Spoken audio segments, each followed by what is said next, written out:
todo mundo já teve pelo menos uma dorzinha de cabeça, pelo menos na vida, uma vez na vida, né? Estamos aqui com a neurologista Mayra Costa, seja muito bem-vinda. Obrigada, Marielle, obrigada a todos os telespectadores. É um grande prazer também estar aqui trazendo, colaborando com essas informações. Gratidão.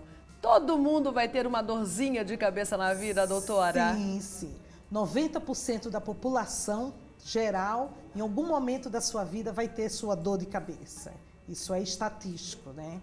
E como nós falamos na reportagem, a correria, o estresse do dia a dia, isso é o grande responsável. É um dos grandes fatores desencadeantes que a gente chama, né? Sim. Das dores de cabeça, em especial o que a gente chama as primárias, que é a enxaqueca e a dor de cabeça tensional, né? Tipo tensional. São hoje, nessa vida moderna que a gente chama, um dos grandes desencadeadores é o estresse. E o uso também, como eu já disse, de aparelhos eletrônicos, né, doutora? Sim, porque assim, esse uso hoje de aparelhos eletrônicos, que é o celular, os tablets, o computador, né, a internet de uma forma geral, hoje ela está dentro da vida da gente, né? A gente está todo o tempo. E também a questão da luminosidade da tela. Né? Aquelas pessoas que são mais sensíveis, né? Que a gente chama de fotofobia, quer dizer, sensibilidade à luz.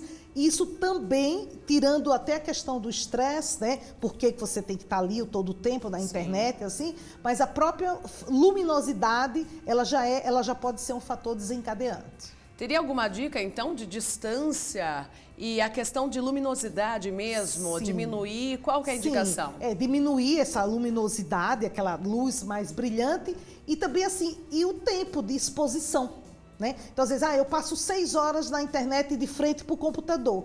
Então, você diminuir essa exposição, né? Menos tempo, diminuir, depois você volta, né? Alguma coisa, vamos dizer, equilibrada, mais equilibrada. Bom, como a gente já disse, o estresse, né, pode desencadear o uso de aparelhos eletrônicos, mas qual o sinal de alerta para uma pessoa assim? Quantos dias seguidos, de repente, no mês, para ela ligar o sinal de alerta, poxa, preciso realmente procurar um especialista?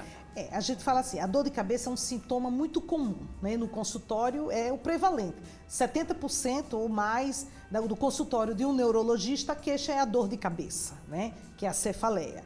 E dentro delas, a enxaqueca é a mais comum e a tipo tensional. Fatores de alerta, assim, quando o paciente tem que tratar, é pelo menos quando você tem 3 crises ao mês. Já é um fator condicionante que você tem que procurar o especialista. Porque o que pode acontecer? Você pode começar a ter dor de cabeça, vamos dizer, achar que é normal, e você começa o quê? Fazer ingesta de analgésicos, né? E aí você começa a ingerir, passou a dor, melhora, você teve dor, você toma aí, e aquilo há assim, vamos dizer que o cérebro se acostuma, porque a dor de cabeça, acontece um processo inflamatório cerebral, né? Fatores neuroquímicos e tudo, e aí você se acomoda, o cérebro se acostuma, então você passa de um analgésico para o outro, que às vezes o paciente fala, ai doutora, antes passava com Novalgina, agora não passa mais. Por quê? Houve uma acomodação cerebral, e você começa a mudar de classe de analgésico, daqui a pouco você começa a ter o quê? A gente chama de cefaleia crônica diária, decorrida de quê? De abuso de analgésico. Isso é muito comum. Automedicação, né? Sim, e é um perigo, sim, porque de repente está escondendo um outro problema de saúde também, grave, né? Também, porque a dor de cabeça, ela pode ser só um sintoma primário, vamos dizer, do indivíduo, desencadeado por uma série de fatores, mas alguns fatores de alerta você pode ter uma dor de cabeça que vamos chamar secundária, que aí você tem que ver a história, né, outros sinais e sintomas associados, que são as dores de cabeça secundárias, como um trauma que você teve, um processo inflamatório, uma meningite, um acidente vascular cerebral, um tumor, onde a gente tem que estar atento à história da dor de cabeça.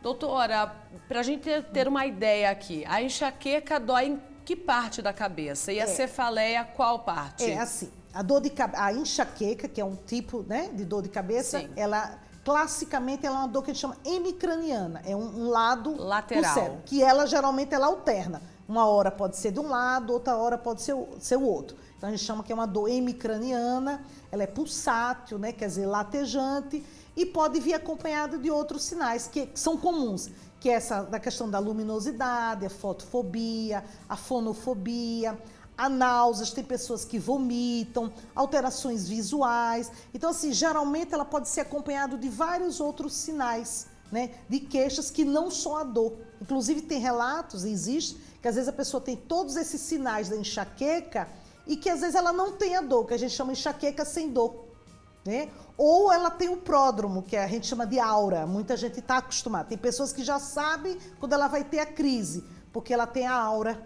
Pode ser uma aura assim, visual, sensitiva, que adormece um lado. Já. Isso. E aí ele sabe, a pessoa sabe que ela vai ter a dor, que é a aura, que às vezes, muitas vezes, diante do tratamento, você tem como abortar a crise quando você reconhece que você vai ter a dor. E na parte frontal? Quando essa dor mais aqui, bilateral, aquela dor mais em peso, às vezes ela pode ser até pulsátil, geralmente é tipo tensional, que também tem outra característica. Às vezes ela não é tão intensa, às vezes ela é mais assim, frequente, talvez às vezes mais diária, mais no final da tarde, às vezes assim, o indivíduo às vezes ele pode dormir com dor, acordar com dor. Esses sintomas de náuseas, vômitos, mal-estar, ele tem menos, né? É aquela tipo tensional. Então, são os dois grandes grupos de dores de cabeça. Doutora, algumas perguntas já chegando aqui, vamos fazer. Olha, a Claudivânia, de São José do Egito, Pernambuco, ela quer saber o seguinte: por que no frio ela sente mais dor de cabeça? Tem alguma relação? É assim, alguns pacientes eles têm, porque assim, o frio, normalmente no frio, você tem vasoconstricção, né? Então, às vezes, você pode aumentar um pouco a pressão arterial. Você, o indivíduo, o seu organismo pode não se habituar com o frio. Às vezes, no frio, você muda o comportamento alimentar, que a alimentação, ela está muito associada à questão, né, dos Gostaria fatores... de falar sobre isso também, alimentação. Dos fatores desencadeantes, né, da dor de cabeça. Tá? Assim como tem pessoas que é no calor, que aí faz uma vasodilatação, uma hipotensão. Então, isso é muito do indivíduo, mas pode acontecer sim. E tem alguma dica? É assim, prestar atenção de se não só o frio, do que poderia ser, às vezes não é a alimentação. Mudou, né? Se é o frio, por exemplo, às vezes o frio no rosto, vamos chamar assim, às vezes desencadeia por questões neuronais, né? Você se proteger, vamos, assim, entre aspas, desse frio, mas eu acho que prestar atenção na questão da mudança do hábito alimentar, na questão da estação. Daqui a pouco a gente fala sobre alimentação, então. Tem mais uma pergunta aqui do Valmir, de Palmares, Pernambuco também. Minhas dores de cabeça sempre vêm acompanhadas de ânsia de vômito. É comum? Sim, sim, que é a náusea, né? É muito comum, né? Que é justamente uma das coisas que faz a gente pensar praticamente na enxaqueca, que geralmente é acompanhado de mal-estar, a náusea. Tem pessoas que chegam a vomitar mesmo, né? Mas a náusea é o que fica mais. Às vezes o paciente até começa com a náusea antes de ter propriamente a dor. Isso é um dos sintomas mais comuns. Tem uma pergunta também aqui da Bahia. Doutora, mito ou verdade, na verdade? Dormir com dor de cabeça pode provocar AVC?